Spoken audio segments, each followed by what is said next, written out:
Welcome everyone to Monday Match Analysis. I'm Gill Gross. This is always a special one. Just 4 times a year this happens. It is the Monday after a major title has been decided, and 12 out of the last 15 years we would have been talking about Rafa Nadal. Since this is only the second year of Monday Match Analysis, it's only the second time in the last 2 years that we're talking about Rafa Nadal as Roland Garros champion, but he's done this on an unbelievably consistent basis, and it will be an honor to break down some of the tactics that make Nadal so difficult to beat on this surface once again. You're not going to see my face, but I'm very excited for this episode because since I've been abroad and I've had less ability with my technology, I've kind of gotten away from the tactical stuff. It'll be a pleasure to get back to it because it is my favorite. It's my bread and butter. You guys, even the super fans, they can't disagree with me because I it's hard to argue with tactics and technical tennis analysis. It's easy to take my picks and predictions and interpretations, but when I'm showing it to you on the screen, it's tough to argue with. Just like it's tough to argue with these stats. I want to go through them. I was kind of slaving over the Tennis Abstract Match Charting Project. Jeff Sackman and company, they do a great job, and I was looking for some of the key stats that would support some of the things I saw on the court tactically. And the first one was especially apparent as I was watching the match. I noticed that Thiem was having a lot of trouble winning points when Nadal was serving on the ad court. And Nadal would serve it primarily out wide on the ad court. And when he did, he won 21 of 26 points. So that's when Nadal hooks his lefty serve to the Dominic Thiem backhand, pulling him off the court. On the ad court, Nadal won 76% of all service points, compared to just 65% on the deuce court.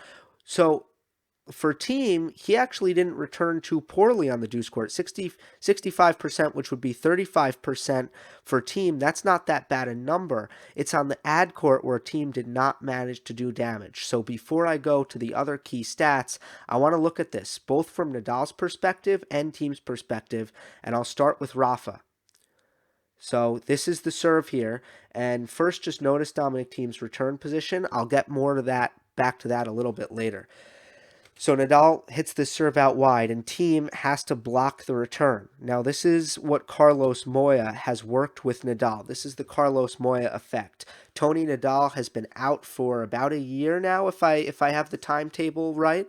And since Carlos Moya has come in and taken over as the head coach for Nadal, the number one thing that he's focused on is shortening points. And the way he does that is by kind of drilling home the idea that Nadal needs to crush his first forehand and gain control over the point right away. So Thiem blocks this return. It's central. It doesn't have awful depth, though. It's not the worst return in the world.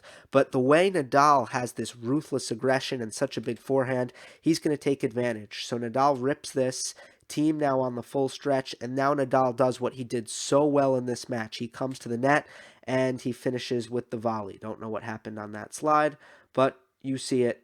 Rafa closes in on the net and finishes with the short angle forehand volley. So if we could go back to the return position, I did not agree with Thiem's strategy on the majority of serves on the ad court. On the deuce court, when he was more successful, Thiem was actually returning from further back. But I think his coaches told him that on the ad court, he needed to cut off the angle to avoid letting Nadal drag him far off the court. And to me, this was a bit of a mistake because I think Thiem is so strong and he has big enough ground strokes where if he can take a full swing at the ball and he puts some air under the ball, he can take a big cut. I think he hits heavy enough to actually push Nadal back straight away off the return, even on his backhand side. No one hits the backhand with more spin on the tour than Dominic Thiem. So I feel like he should have backed up and tried to use heavy spin on his backhand to try to push Nadal back. That's what I would have thought would have been a little bit more effective. Because he played closer in, he didn't have the time to take the full swing. He had to either slice the return, and he was in big trouble whenever he did that, or he just had to do what he does here, and he has to kind of block the return back. And even if he gets this down the line, it's too slow. Nadal's footwork is so good, and we saw this a lot. Nadal would run around it and hit an inside-out forehand. That's the other thing. Thiem doesn't really have time to recover. If he was further back and he put more air under the ball, Thiem could recover to the middle. But you see how he has to settle for a split step when he's still in the ad court? That's another weakness of how Thiem was trying to return serve on the ad court. So I'm not sure. Maybe in previous meetings with Nadal, Thiem had the further back return position and that didn't work. So maybe it was the change up here. And I have seen Thiem beautifully mix up his return position, like against Federer at Indian Wells. He's done that to great effect. But in this case, I feel like he did not have the right choice. And I don't know if it was him or his coaching. Who's to blame there? But certainly it didn't work because that stat is staggering. When Nadal served it out wide on the ad side, he won 21 of 26 points. Let's look at more of these stats. Thiem lost 68% of points in which he sliced a backhand. This is something that I tried to give a heads up on in my preview, that Nadal handles slice so well, and that Thiem does have a tendency in some situations to slice his backhand when he feels like he's a little bit rushed. The tour average, by the way, of points lost is 58%. So usually you are going to lose the majority of points when you slice your backhand. That's because it's used oftentimes as a defensive shot. So the tour comparison is important because it shows us that 68% is not a normal number. It's actually 10% higher than the tour average. So that's credit to Nadal and how he's able to eat up slice. And the reason he's able to do that is mostly his racket speed, even when the ball stays low, and even when there's not a lot of pace on the ball. Nadal has so much racket speed. It's something that they train very hard on in Spain. You can look at players like Ferrer and Fernando Verdasco, just to name a couple. They train racket speed in Spain, and Nadal is a prime example of that. He's able to really eat up that slice and generate his own pace and topspin and dip the ball down back into the court, even when he needs to hit up on the ball when it stays low. The next bullet point, Nadal, 23 of 30 points won at the net. 4 of 4 on serve volley. And as you can see, Thiem was pretty efficient at the net as well, but he was there half as often as Nadal. These points are very important because that does not enable Nadal going to the net does not enable Thiem to climb his way back into as many points on defense. And Thiem is an excellent defender on clay. This could have been the difference right here. These points are so important, and that's what Nadal has that Thiem doesn't have is world-class volleys. And again, Thiem was good, but he just can't really rely on making difficult volleys, Dominic Thiem. He's very selective about when he goes to net. He would rather finish points with his forehand than with his volleys, and that's kind of the result, 11 of 14 as opposed to 23 of 30. And Nadal used his serve volley in some big points. Serving for the first set at 15 all, Nadal executed a beautiful serve and volley. That 4 for 4 is very important, especially in a tight match, especially in the first two sets which were very tight, because those are 4 points that Dominic Thiem doesn't really have in him.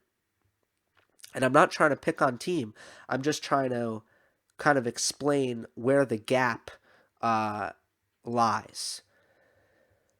The next stat that caught my eye is 53 of, Thiem targeted Nadal's backhand on 53 serves. So Nadal hit 53 backhand returns versus 30 forehand returns.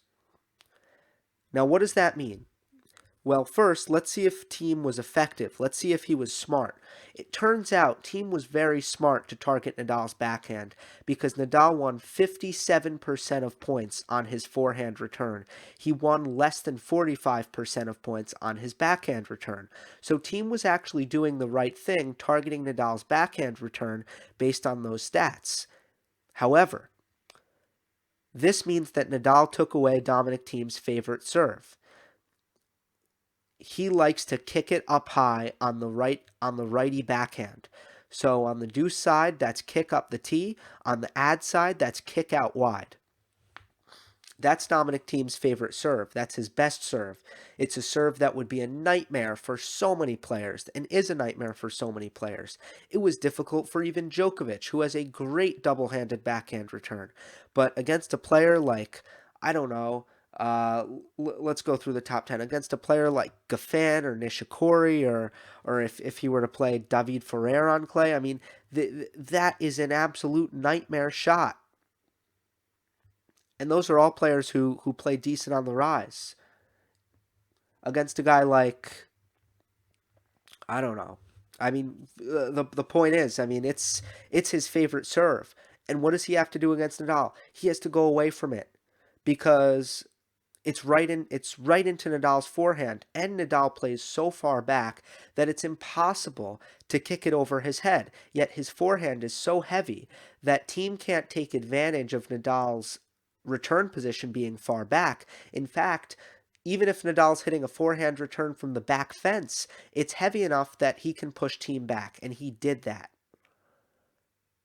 Rallies over 10 shots were essentially even, 51% in favor of Dominic Thiem. It was the shorter rallies, which tells you again, Carlos Moya's strategy is working. Nadal's ultra aggression on the forehand, especially on his service games, it is working. It is winning him matches.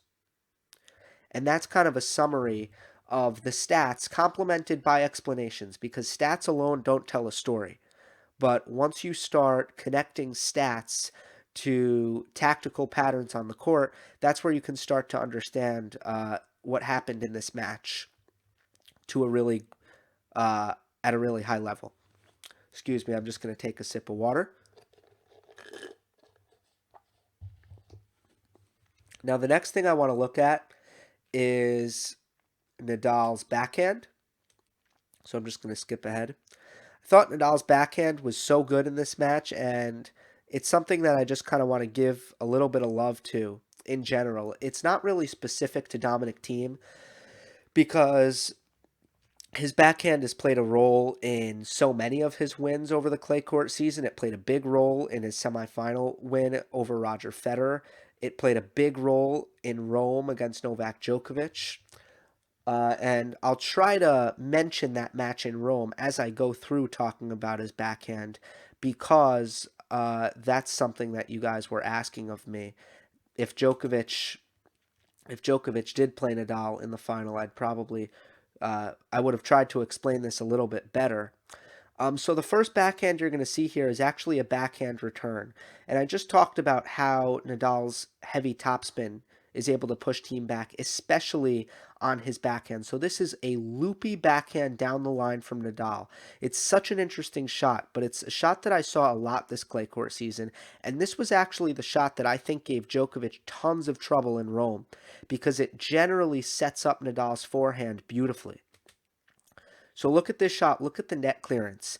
I think Nadal hits this about 10 feet above the net, which just speaks on the pro level to how much RPM he has because generally 10 feet above the net is, what you teach a 10-year-old to hit. But Nadal, with how much RPM he generates, 10 feet above the net can actually be a really powerful weapon because this ball is going to bounce so high that Dominic Thiem in this position has to retreat all the way to the back fence. This is the next shot. Thiem hits this from the back fence, and even if Thiem goes down the line, plenty of time now for Nadal to run around it. You see now Nadal's on top of the baseline. Look at Nadal's movement up in the court. You see where he hit the return from. Now he's going to move up. And this is something Federer talked about after the match, how Nadal bounces from way behind the baseline to right on top of the baseline. And on the next shot, I didn't take a screenshot of it. Nadal takes it on the rise and hits an inside out forehand winner. It's the versatility on the Nadal backhand though that I really want to get into, because a lot of players have that on the forehand side. I find, especially in the men's game, I feel like a lot of players can flatten out their forehand. They can hit heavy spin on the forehand. They can take it line. They can take it cross. There are a lot of versatile forehands on tour. What there are less of is versatile double-handed backhands. So here's my next screen grab at 3-all in the first set, where Nadal's going to step in, completely flatten out his backhand down the line. He steps into this, hits a clean winner. Team can't even go for it. And then here's the third kind of backhand that I took note of. Here you see that Thiem actually hits a pretty strong ball. You can tell because Nadal is kind of on his back foot here. He's balanced, but he doesn't really get to step into this backhand. The one downside is that Thiem's not really in the middle of the court. So what I did here is I put a red X deep in the court, and I put a blue circle more shallow in the court. And I did this to demonstrate that if Nadal didn't have his short angle backhand here, has so much speed, and with Nadal on his back foot, there's no way that if he hit a ball where the red X is as hard as he could into the open court, there's no way it would be effective. Thiem would be there in plenty of time, but Nadal recognizes the backhand that he needs here is the short angle backhand, and he hits it perfectly. If you see where the yellow tennis ball is, it's pretty hard, but look on the service line, where the service line meets the sideline, and Thiem's in an awful position here. He's on the full stretch, and look where Nadal's going to finish this point at the net. Thiem actually hits a pretty good squash forehand, but with Nadal coming to the net, it's an easy put-away volley.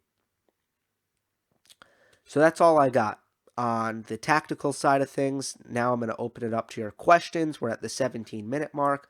I'll probably take it a couple of minutes, maybe past the 30-minute mark. Let's get to these questions.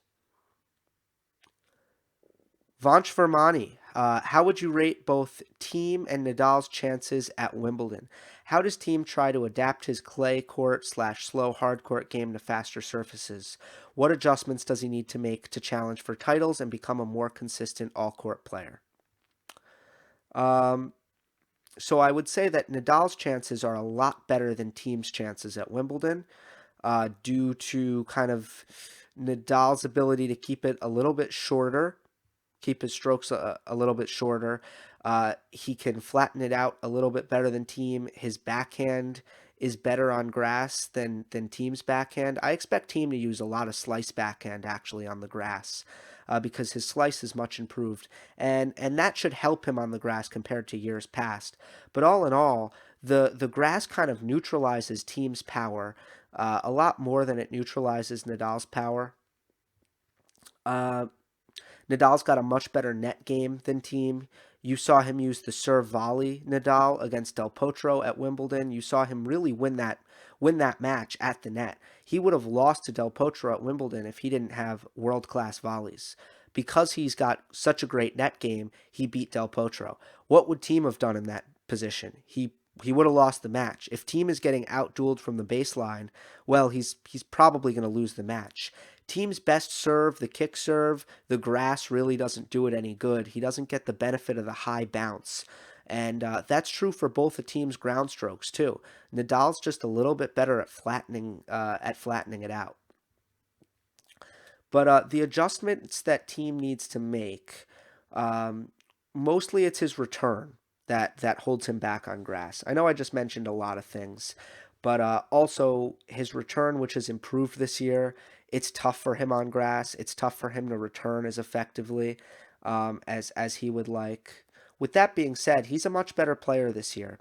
And I want to say, before I move on to the next question, someone asked a couple weeks back, I think it was after Thiem won Barcelona, maybe?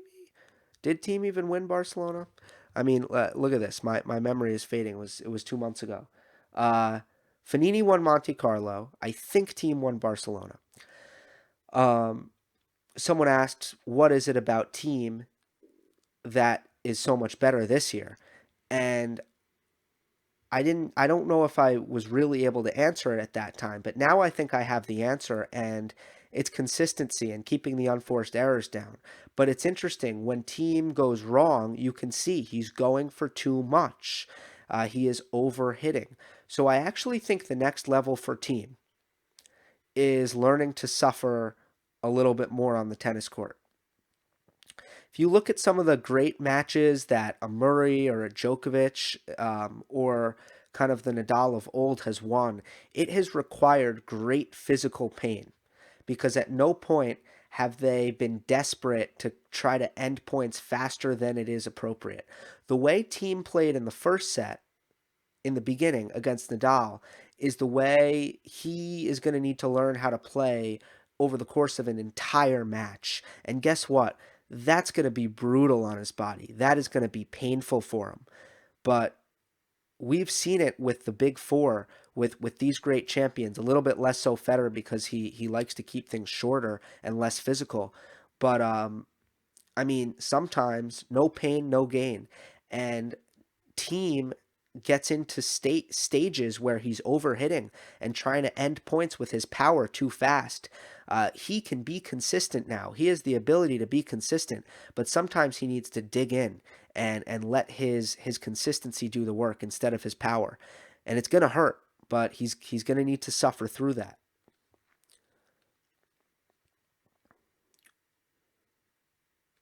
Next question is from Endahan or Endajan.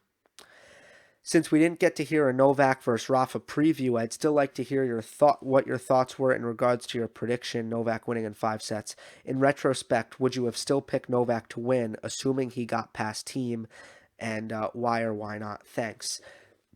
Yeah, I mean this is a tough one. Honestly, no, probably not. The way, but it's kind of easy for me to say the way Nadal played that final.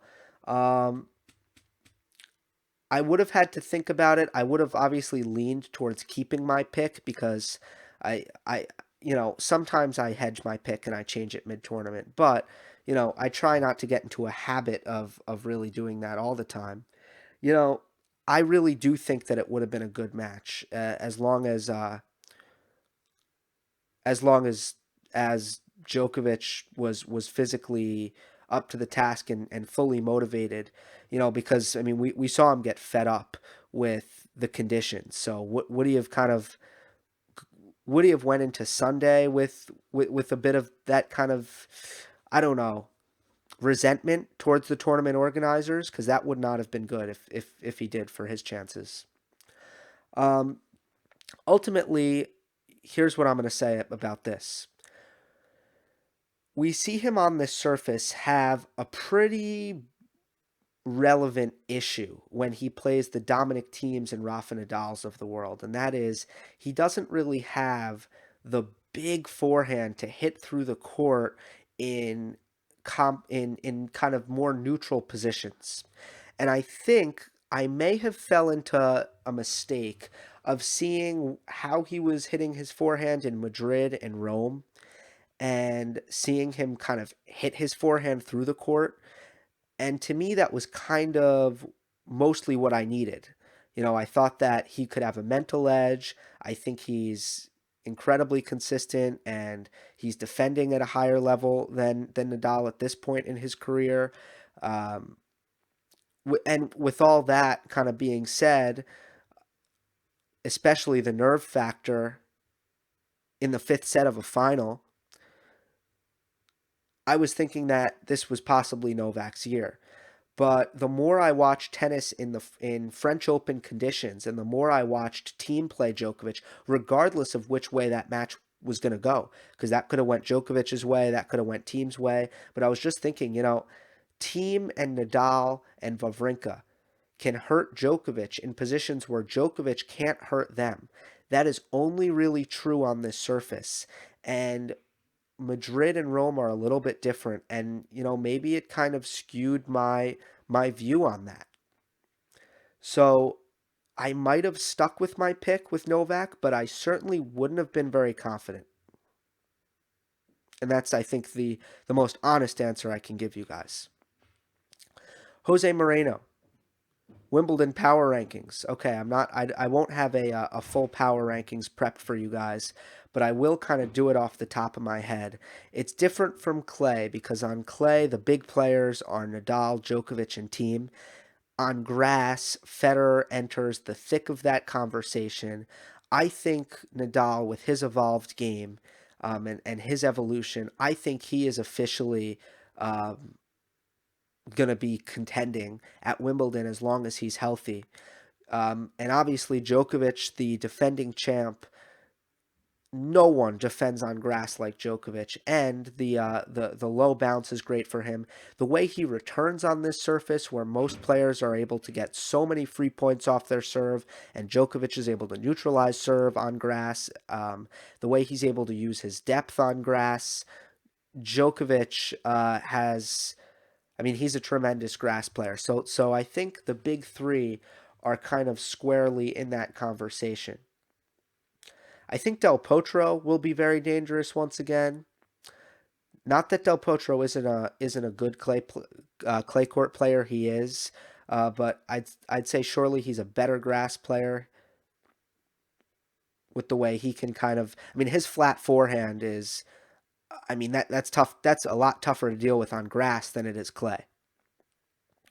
So I would put Del Potro outside of there.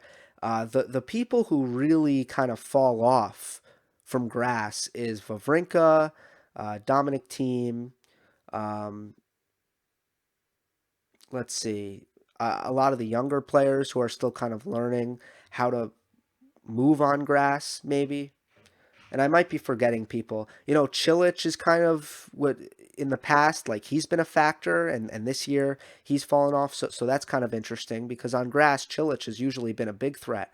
So now he's out of the picture. So I think that's worth a mention.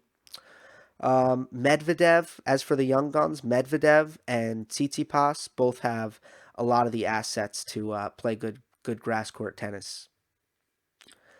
Let's go to Gold Wolf for Q&A. If Novak had made the final against Rafa, who do you think Roger would be pulling for? It's a good question.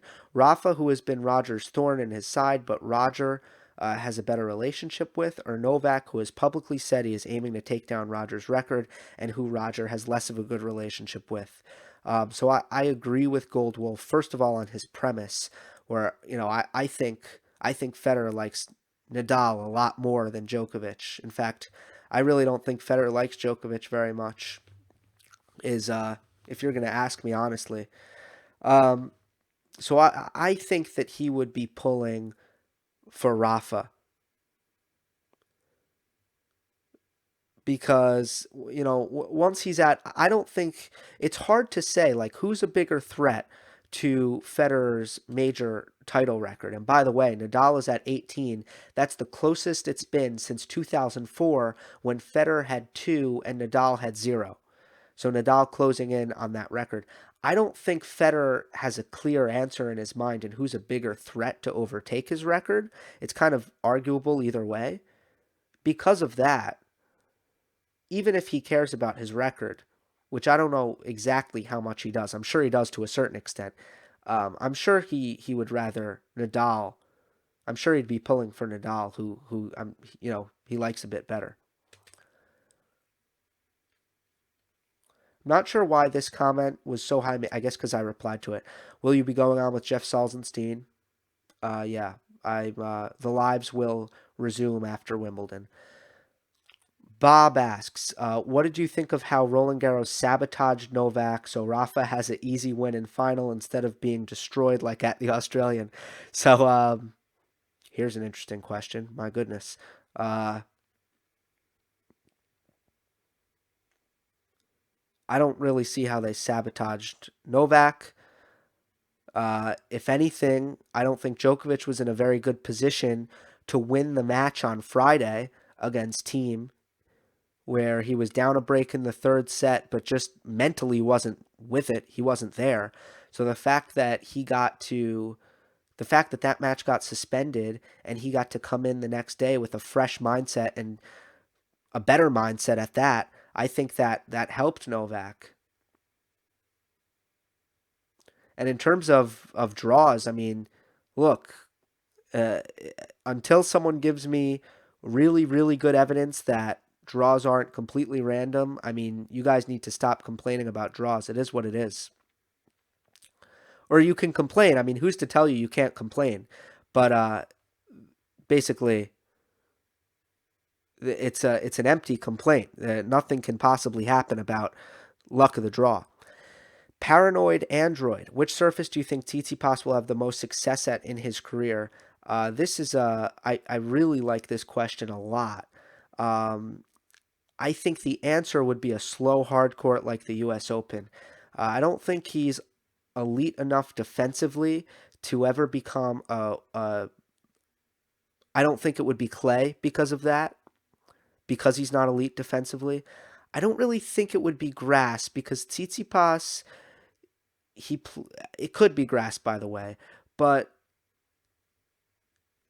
the way the mechanics of his forehand work, I think it's good when he has time, and I think it's heavy topspin, so I think bouncy courts help. Like I feel like the U.S. Open, where he could hit through that court, that slow hard court, but possibly Wimbledon because he's so good serve and forehand. This might be the last one. La Lula. Hello, Gill. What are your thoughts on that? I think it is possibly the last slam of Nadal. Why?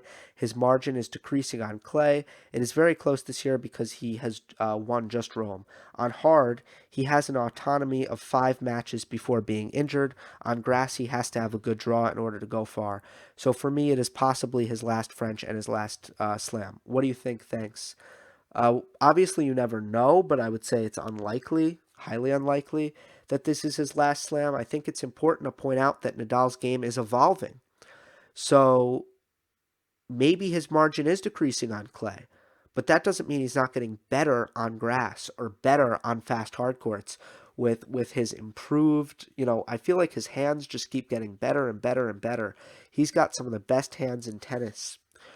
His net play is getting better and better, and he's finding new ways to win. His game is evolving. So even if he's getting worse on clay, which I believe he might be, I still believe he might be, even though he played so well uh, against Thiem and against Federer in this tournament. I believe he might be getting worse on clay. That doesn't mean he's not getting better on other surfaces. But of course, especially with health, you never know.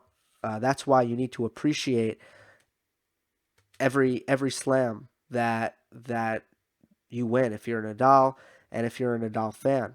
And you could see I'm very emotional. Before I go, I want to say one thing is that it would be a shame if I didn't mention the comeback. Nadal 3 months ago was rehabbing once again. And I want to say everyone would understand if Nadal called it quits. Everyone would understand if he said, I can't do the rehabs anymore. My body is giving up on me. I'm going to stop playing. Everyone would understand. He has been given every excuse to stop fighting, but he is a true warrior. He never stops fighting. And that's what is so admirable to me about this French Open in particular. He's won it 12 times now. But this one, I'll remember it for the fact that Nadal was a broken man pulling out of Indian Wells prior to a potential meeting with Roger Federer and again injured for what seemed like the zillionth time in the last 2 years. And what does he do 3 months later? He wins the French again. Unbelievable. Hope you enjoyed. Don't forget to subscribe. I'll see you next time.